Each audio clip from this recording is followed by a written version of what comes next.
Cluster Autoscaler and Karpenter, probably, right? Yep. Probably. And if they I hope. if they Maybe. end the talk with "it depends," I'm going to freak out. I'm going to freak out. Okay, I'm making a note. Don't say All that. right. Which one's better? Thanks for coming. My name's David Morrison. This is Michael McCune. We're talking about Cluster Autoscaler and Karpenter. I'm a research scientist at Applied Computing Research Labs. I'm a small business doing research and development in... It's no longer mirroring. It's no longer mirroring. Let's try this again. Mirror displays, please.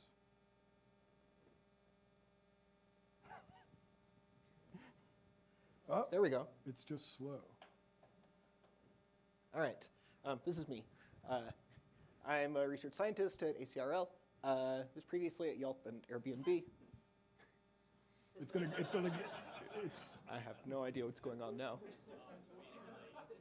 It's like there's some sort of latency to the display Yeah. or whatever. And it's going to go a couple back and then go back. This is going to be fun. We learned so much already. Like, we should have used my laptop. Okay. I think so. I hope so. Yeah. You can find me on Slack and on Hachyderm and on GitHub. I couldn't get drmore on GitHub, so I'm drmore0 on GitHub. But such is life. Yeah, and I'm Michael McCune. I'm a software engineer at Red Hat, where I work on cluster infrastructure and cluster autoscaling kind of stuff. I'm a maintainer for the cluster API providers for both the Cluster Autoscaler and the new Karpenter Cluster Autoscaler provider. And you can find me as Elmiko on GitHub and Slack and pretty much everywhere. So now we get to record the latency of how long it takes to go from one slide to the next. And these metrics will be important, because if David and I can figure this out, then we can start hitting the button like as we get to the end of our slides. Yeah, but the slide that is about to appear is talking about the forecast for today's talk, which is, I will talk about an OpenShift cloud cost analysis that we did, some research that we did, and the data that we came up from it. Hey, 20 seconds, thanks. Okay, cool. And David is going to talk about the ACRL performance analysis they did. And then after we share our data and kind of our methodologies with you, we will talk about our observations and what we learned from that. So the first thing we're going to talk about is the OpenShift cloud cost analysis. And it's going to take a few moments for these slides to catch up, as we all know, probably about 40 seconds behind on the slides. Who here is familiar with OpenShift? Raise your hands. Okay, looks like mostly everybody is, but for the few of you who are not, OpenShift is Red Hat's hybrid cloud application platform, and it's built with Kubernetes at the core.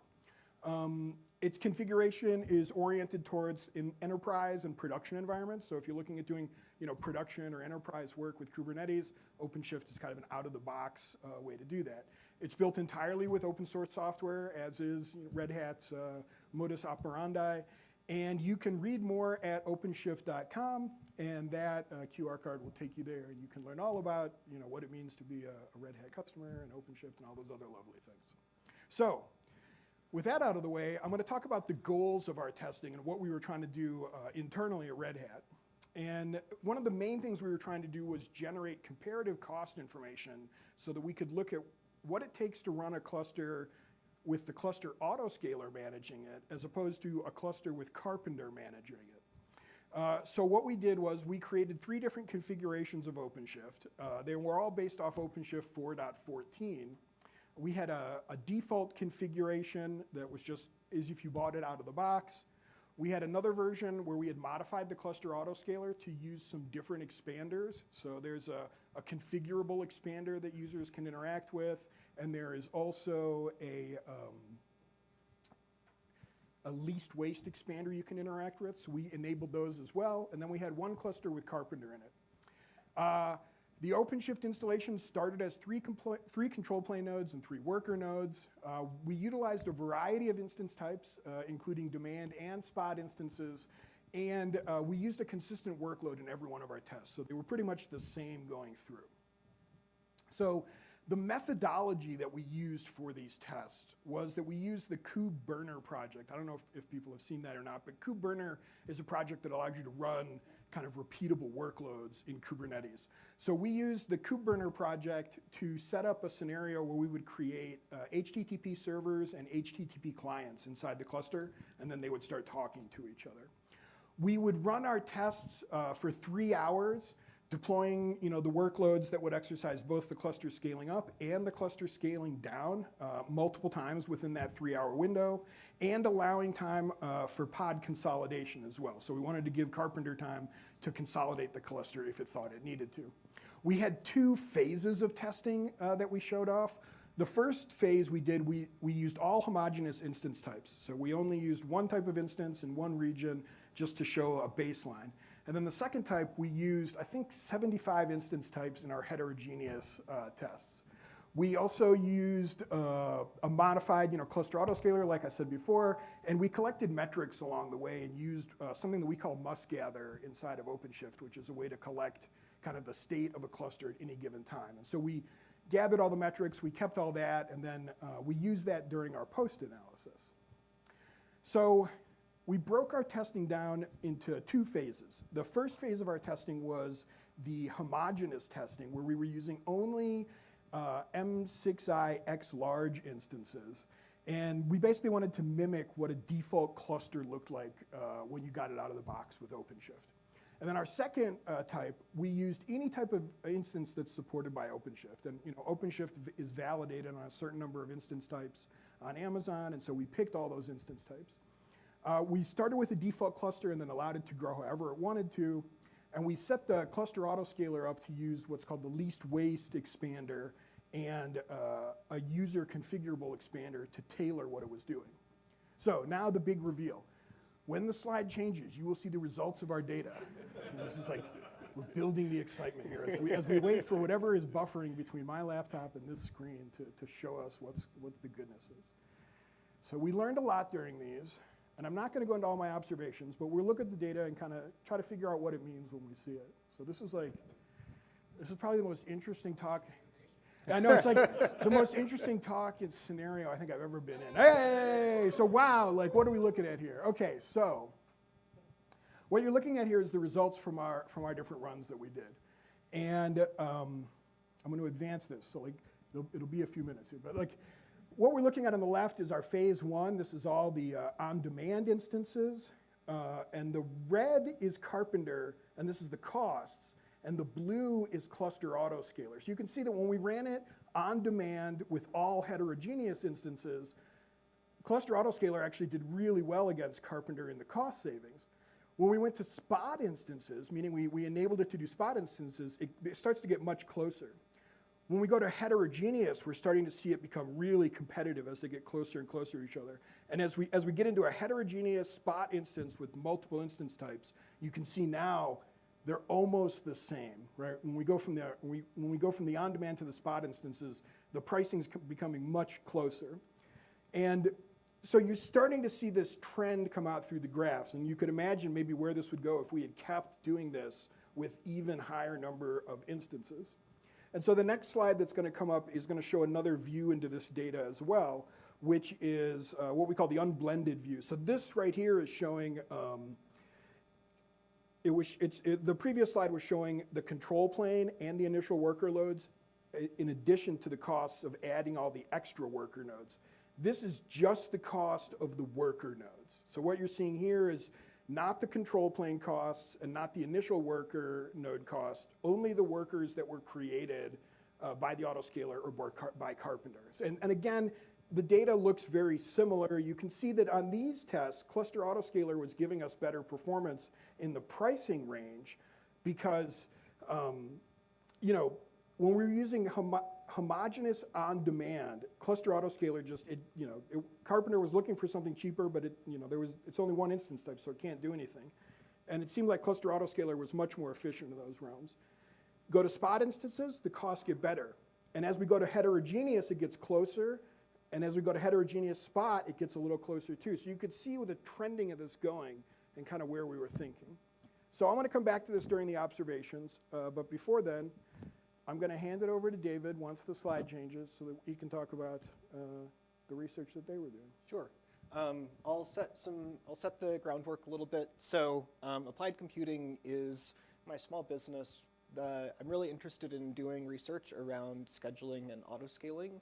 And in order to try to understand some of these things, I built this tool called SimCube, which is a simulated environment for Kubernetes.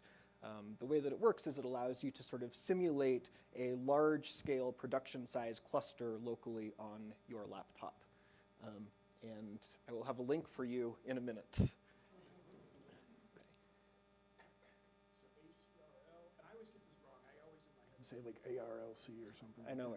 I even typed it wrong for a long time when we were first starting out, but I've got it down now. Okay, so this is SimCube. SimCube is a record and replay simulation environment for Kubernetes. It's running a real Kubernetes control plane, so API server, etcd, controller manager, and in this case, autoscaler as well. All of your quote-unquote data plane, the nodes, the pods that are running on those nodes are all mocked out using a project called Quack. Quack is the Kubernetes without kubelet project. And essentially, it just reports back to the API server the status of your nodes and the status of the pods that are running on those nodes. But there's no actual code there. There's no Docker, there's no containers, there's nothing. And so it allows you to simulate very efficiently a very large cluster. There's code on GitHub. And just like in Michael's experiments, I did 2 different phases.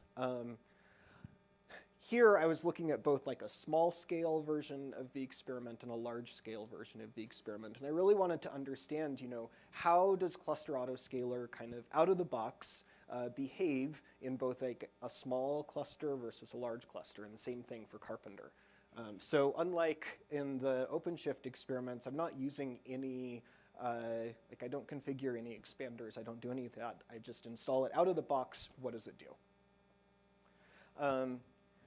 So I generate a workload using this project called Death Star Bench. Death Star Bench is used in a bunch of the academic literature as like a real microservice application. So they have this thing that emulates a social network.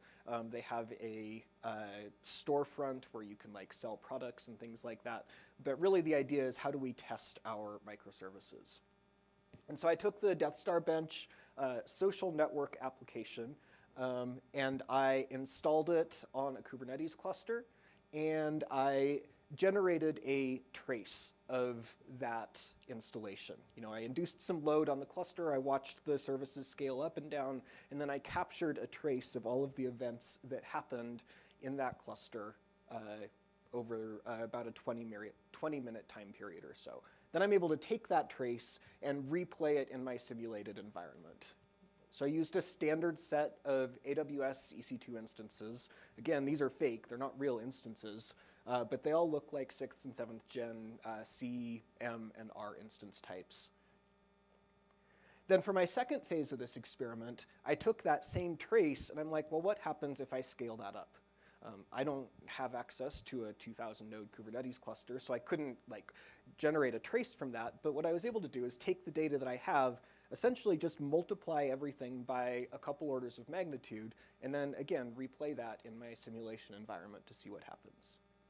So every simulation that I did here, I repeated 10 different times just to try to capture any variance in behavior, then sort of aggregated all of the results between my phase 1 and my phase 2. And we will see this graph momentarily as well.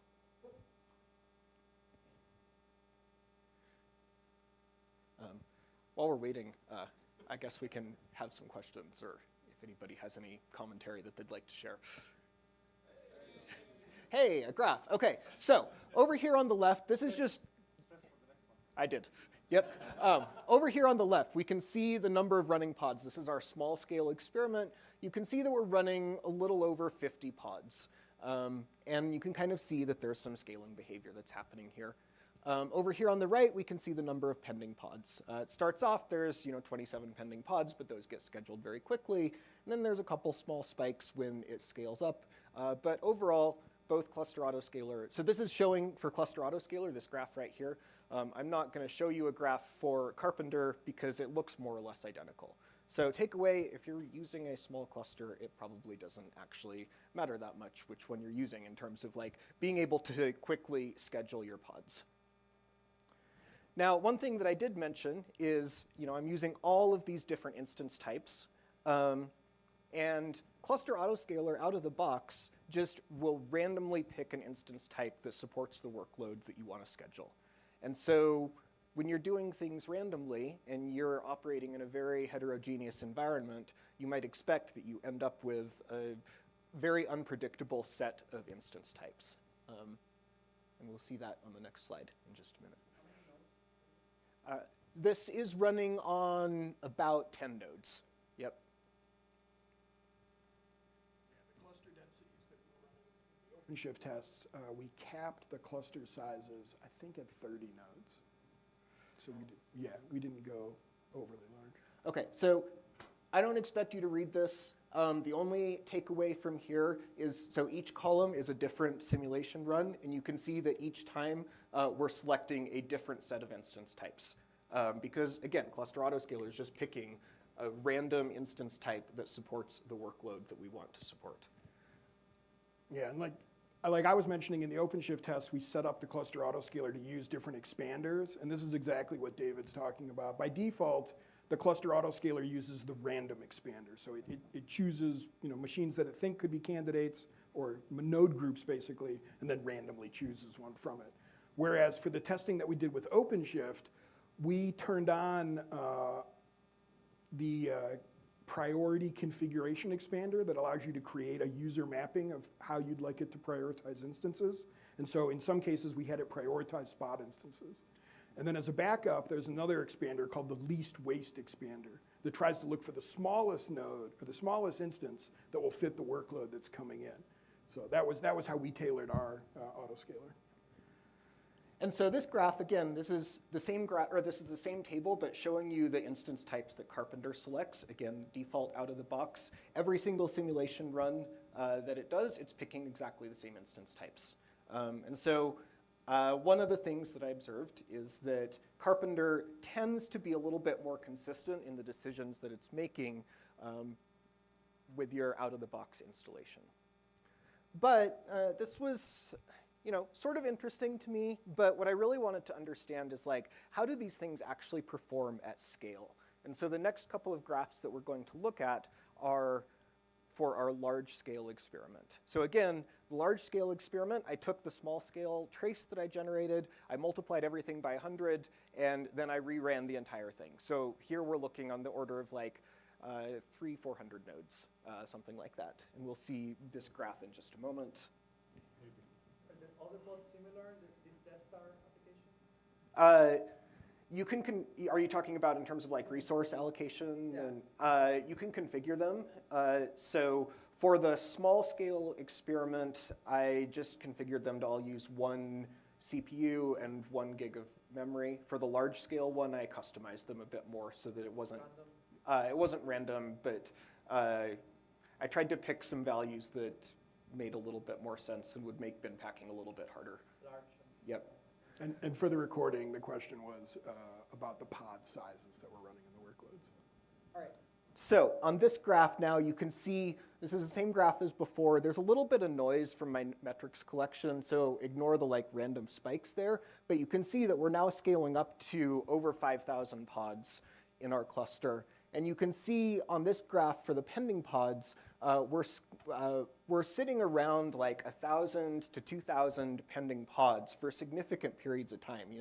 We don't get everything fully scheduled at the beginning of the simulation for about 3 minutes. And then every time there's a scale-up activity, we're sitting around 1,000 pods that are just hanging out, waiting to get scheduled. And we'll talk a little bit about why this is kind of as slow as it is in Cluster Autoscaler, but first I want to show you the graph for Karpenter. It'll pop up in a moment. And going back to the instance types we were looking at too, I think this is a really good time to point out the difference between auto-scaling and auto-provisioning, right? So the autoscaler only knows about node groups, and then it knows how to scale those node groups. But Karpenter is an auto-provisioner, so it can look through your inventory and find things. It can create machines that fit the workloads. So this graph here is showing the same thing, but for Karpenter. You can see, again, around 5,000 running pods at peak, but we're only sitting at around 250 pending pods at a time. And the reason for this is that Karpenter operates in kind of a two-phase model. It's got a very fast provisioning loop. So as soon as it sees pods pending, it tries to just pick something and get those pods running as fast as possible. And then it also has a longer phase sort of compaction loop where it tries to go in and reschedule everything and bin pack your cluster so that it's nice and compact and you're not using extra resources. And so what we're seeing here is the effect of Karpenter being able to get stuff scheduled very, very quickly. What is the max spot for the static 10 or they're adjusted? It's, Carpenter max spot. it's configured to a static 110. Take into account that in a real Kubernetes environment, that's not one every. Well, I mean, if you're using AKS, that's true. If you're running your own cluster, then like out of the box, Kubernetes just sets everything to 110. You have to do some work to configure that on your own. Shift comes out of the box, I think, at 200. 200, 250.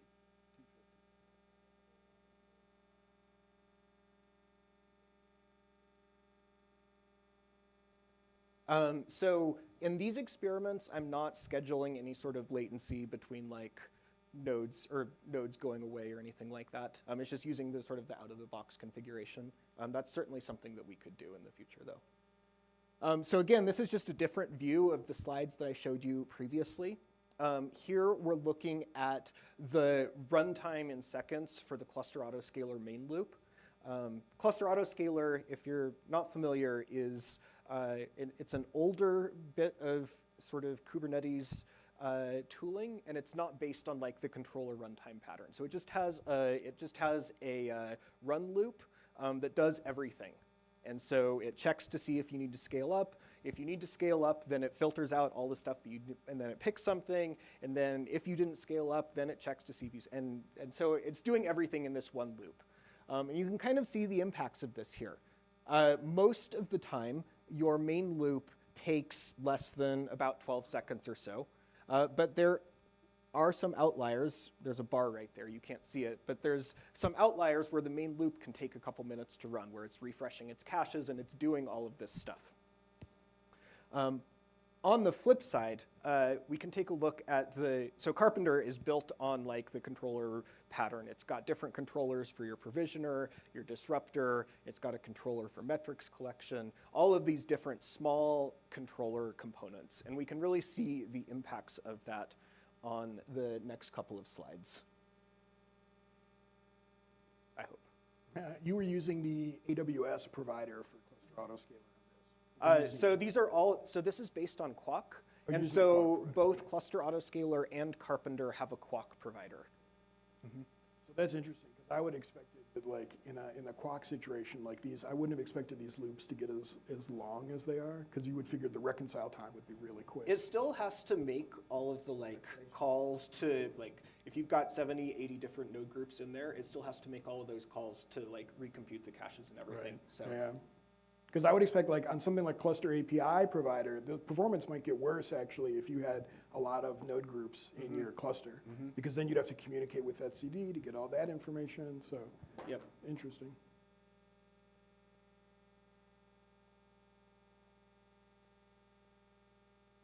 Yeah, no, you hurry up and wait. Right? Yep. Yeah. Do you try experimenting with, adding 100 provisioners to Karpenter or 1,000 provisioners to the way you want to, like that? I have not done those experiments, but you totally could. Yeah. Okay, this graph now is showing the time for the Karpenter provisioner. So this is the thing that's doing the like scheduling and getting the pods running on your nodes. If you recall on the previous slide, the graph went up to 120. The slowest time that the Karpenter provisioner took was about 12 seconds. And so Karpenter is doing things much, much, much more quickly than Cluster Autoscaler is, at least in terms of getting pods scheduled as quickly as possible. The last slide that I have here is showing the time for the Karpenter disruptor. And so this is the thing that's like bin packing your cluster. It's disrupting pods and trying to schedule them more efficiently. And what we'll see on that slide is just, as you might expect, it takes longer. But it's still only on the order of 30 to 40 seconds for that control loop to be running through in this cluster, as opposed to the like 2 minutes that it takes for Cluster Autoscaler to run through its entire main loop. And some of that too, like Karpenter is not running a simulator in the same way that Cluster Autoscaler Correct. does. It's doing more like resource matching and predicting that way, whereas Cluster Autoscaler takes all the nodes, takes all the pods, and then runs the scheduler to see what the scheduler thinks, and then it tries to make nodes to satisfy that. So this is actually a really important point. If you have, I forget exactly what the state of it is today, but if there's stuff if your pods rely on a Kubernetes feature that Karpenter doesn't support, then you can end up in a weird state where Karpenter is making the wrong scaling decisions because it's not running the full scheduler code like Cluster Autoscaler is doing. I know they've done a lot of work over the last several years, so I think those sorts of scenarios are pretty few and far between these days, but still something to be aware of. Here you can see the disruption.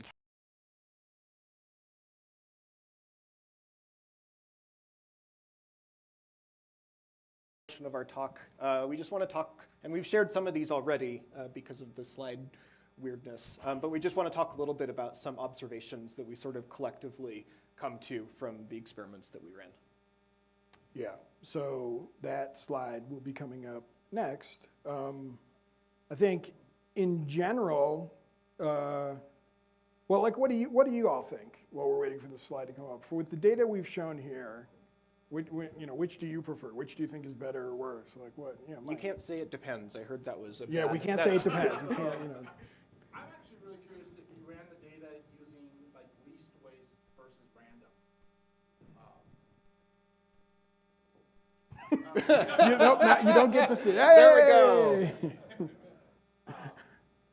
I'm just curious with cluster autoscaler and what that data ran it all with the least waste or one of the other options instead of random, just as to whether or not that came back with different data for the non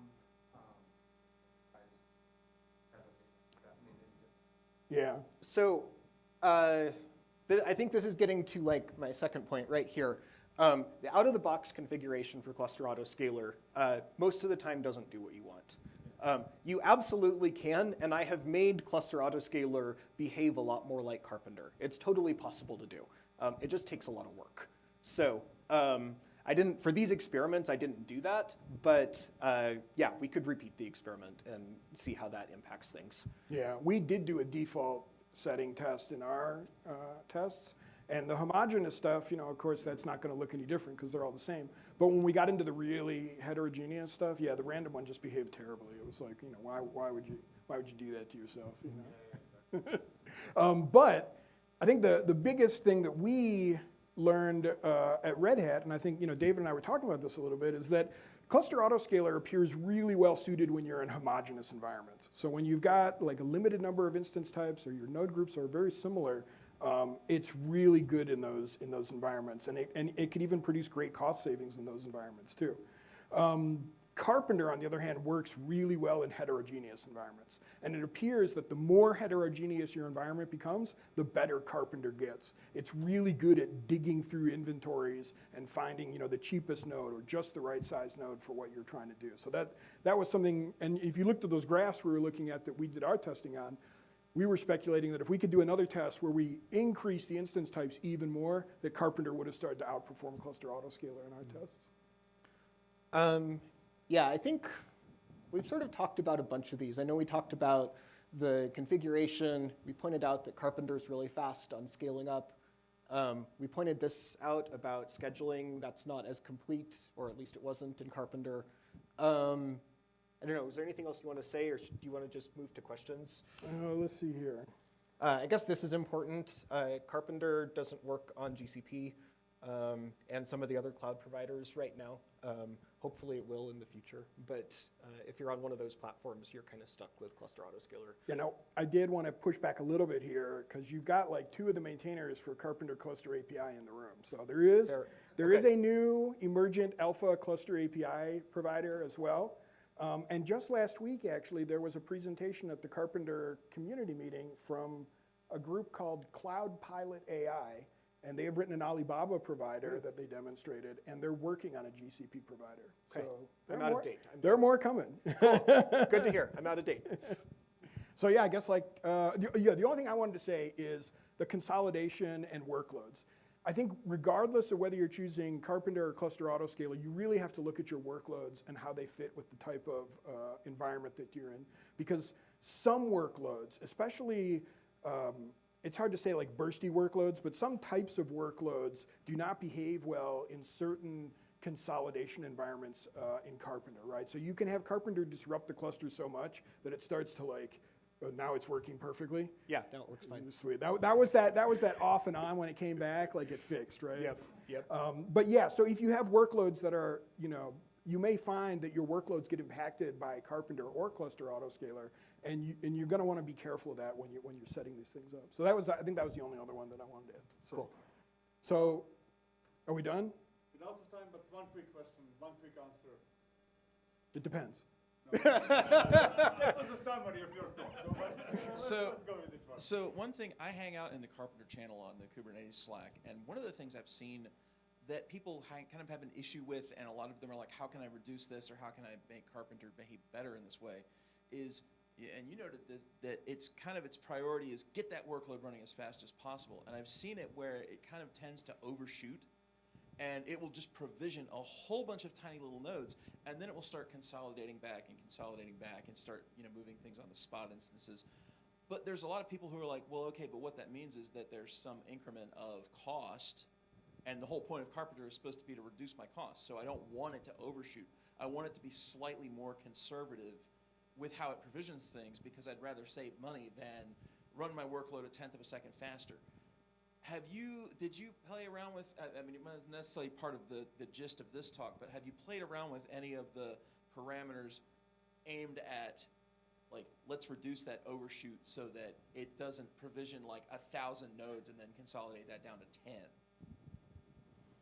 10? I have not personally. I mean, when I ran these experiments, I sort of explicitly prevented Karpenter from scaling up a bunch of small nodes, just because that's what I've seen sort of in production environments in the past, is like you just don't even configure those nodes. But yeah, I have not explicitly played around with the parameters in Karpenter. Yeah, I have limited experience with it, but I think to what David is saying, that's kind of where I go. Like, if you're in an environment where you think these things are going to be impacting your cluster, right? Like your workloads, and maybe things are getting created too many, like nodes that are small, or you're not liking the way Karpenter's choosing these things, or it's disrupting too frequently. This is where you really have to get into the configuration of Karpenter, and this is the big and for me, and your workloads, right? Because Karpenter can be set up, I mean, if you've been hanging out, like it can be set up to filter based on what your workloads are doing and how it chooses to build nodes for them, right? So that may be as an indication, if you notice Karpenter behaving in this way, that maybe the workloads that are causing Karpenter to act like that, maybe you need to refine how those workloads are being expressed in Kubernetes, and that will change Karpenter's behavior, and that might get, maybe you need more pod disruption budgets, or you need to use some sort of like spread topology awareness or something like that. Maybe there's some way that you can tailor it even better. That would be my first instinct. Thanks, good question. Read our blogs. I have stickers for SimCube if anybody wants any. I don't have any stickers, sorry. Okay, that's it. I think so. We have a 16 minutes break and then the next talk.